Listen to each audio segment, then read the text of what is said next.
नमस्कार, आदाब, सत श्री अकाल, जय भीम, जोहार। मेरा नाम है नवीन कुमार। आज दिल्ली के मुख्यमंत्री अरविंद केजरीवाल बहुत खुश होंगे। वो इस बात को लेकर अक्सर परेशान रहा करते थे कि दिल्ली पुलिस उनके हाथ में नहीं है। वो इसके कमिश्नर और डीसीपी तो क्या, सिपाही तक का ट्रांसफर नहीं कर सकते। मोदी ने लगता है कि उनका दुख सुन लिया है, इसीलिए वो देश के सारे राज्यों के मुख्यमंत्रियों और गृह मंत्रियों के हाथ से आईपीएस अफसरों की कमान छीनने में जुट गए हैं। जी हां, सही सुना आपने।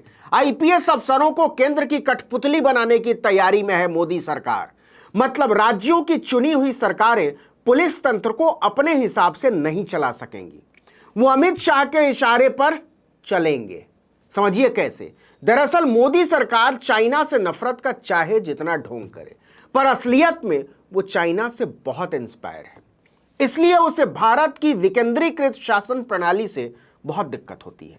लिहाजा वो हर तरह की कोशिश में जुटी हुई है कि किसी तरह भारत में चाइना की तरह एक केंद्रीयकृत व्यवस्था कायम की जा सके। स्वतंत्रता और आजादी का मतलब केवल चुनाव में वोट देने तक समेट दिया जाए, फिर खत्म। बाकी हर जगह मोदी का राज रहे, उनके इशारे के बिना एक पत्ता तक न हिले। मीडिया को गोदी मीडिया बना ही दिया गया है, आप जानते हैं। सीबीआई, ईडी, इनकम टैक्स जैसी एजेंसियों पर मोदी के पालतू लठैतों में तब्दील हो जाने के आरोप लगते रहते हैं अक्सर। केंद्र सरकार के कहने पर पुलिस कई राज्यों में भाजपा के इशारे पर बलात्कारियों को छुट्टा छोड़ती है और छात्रों को जेल भेजती है, लेकिन इससे काम चल नहीं रहा है। अब मोदी सरकार की नजर देश के सारे आईपीएस अधिकारियों को अपने हंटर से नचाने की है और आईपीएस अफसरों के अपने अंडर में लाने का मतलब है पुलिस मशीनरी पर राज्य सरकारों की पकड़ खत्म। और केंद्र सरकार इस कोशिश में जी जान से जुटी हुई है।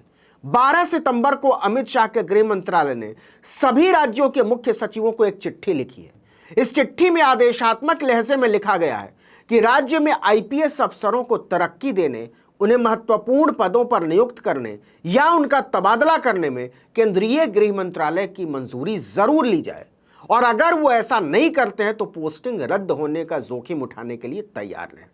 ये सीधी सीधी धमकी है, क्योंकि अभी तक ये विशेषाधिकार राज्य सरकारों के मुखिया के पास रहा है कि वो किसे डीजीपी बनाएंगे, किसको आईजी डीआईजी बनाएंगे, किसको एसआईटी का मुखिया बनाएंगे या किसको एटीएस की कमान सौंपेंगे।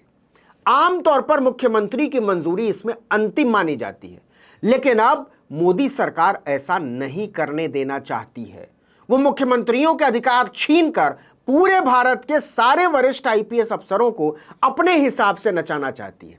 जाहिर सी बात है, जब मुख्यमंत्री और राज्य सरकारों के हाथ में किसी आईपीएस का ट्रांसफर या उसकी पोस्टिंग रही नहीं जाएगी, तो वो सीधे केंद्र के इशारे पर या उसे फायदा पहुंचाने के लिए काम करेगा।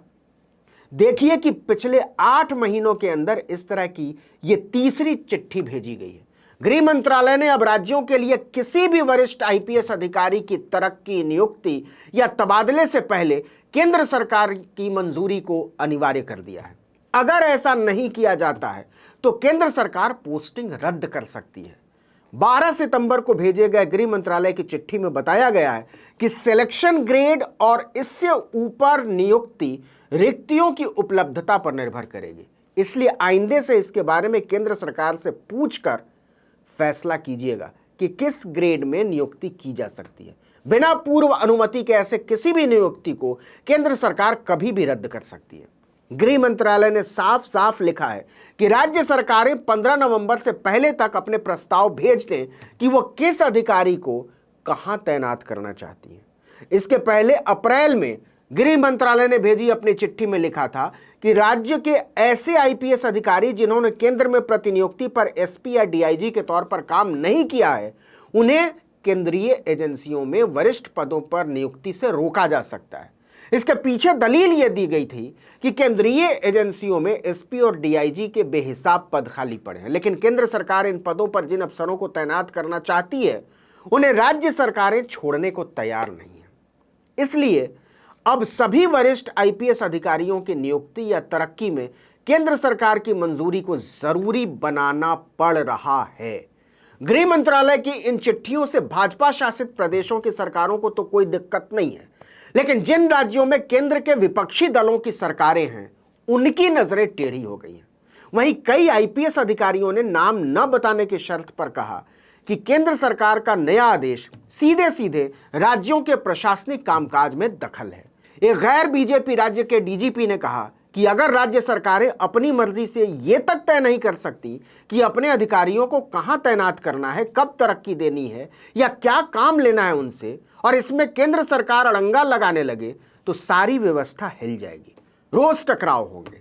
गृह मंत्रालय की चिट्ठी से पता चलता है कि केंद्र सरकार आईपीएस कैडर की व्यवस्था को बदलना चाहती है। अगर केंद्र सरकार राज्य सरकारों की नियुक्तियों को रद्द करने लगेगी तो रोज टकराव होंगे, पुलिस व्यवस्था चरमरा जाएगी और इसका असर सीधे कानून व्यवस्था पर पड़ेगा, क्योंकि आखिरकार राज्यों में कानून व्यवस्था की जिम्मेदारी राज्य सरकारों की है।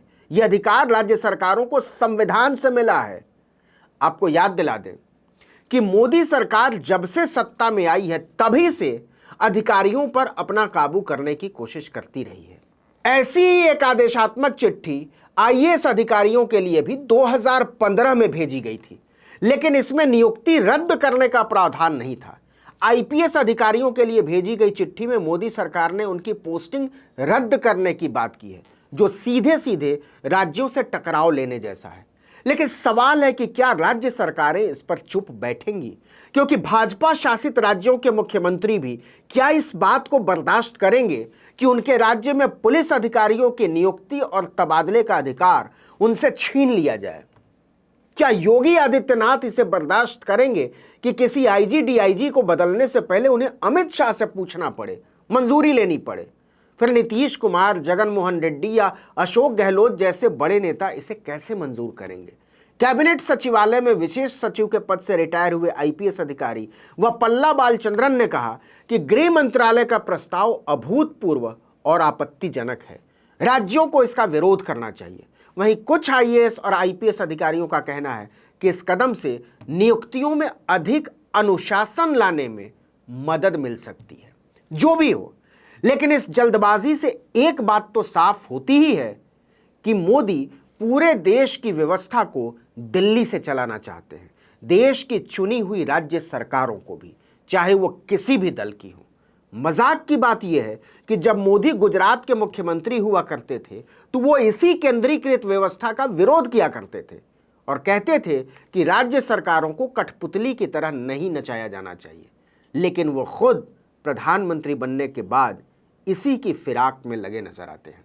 इस वीडियो में इतना ही, लेकिन अगर आपने आर्टिकल 19 इंडिया को अब तक सब्सक्राइब नहीं किया है तो फौरन कर लीजिए, बेल आइकॉन दबाइए, घंटी जैसी आकृति, लाइक कीजिए और कमेंट करके बताइए हमारा वीडियो आपको कैसा लगा। यूट्यूब पर देख रहे हैं तो हमारे चैनल को सब्सक्राइब कर लीजिए, फेसबुक पर देख रहे हैं तो हमारे पेज को लाइक कर लीजिए, इंस्टाग्राम पर हमें फॉलो कीजिए और हमारा ट्विटर हैंडल है article19_India और मेरा ट्विटर हैंडल है नवीन जर्नलिस्ट। आप मुझे भी फॉलो कर सकते हैं। नमस्कार।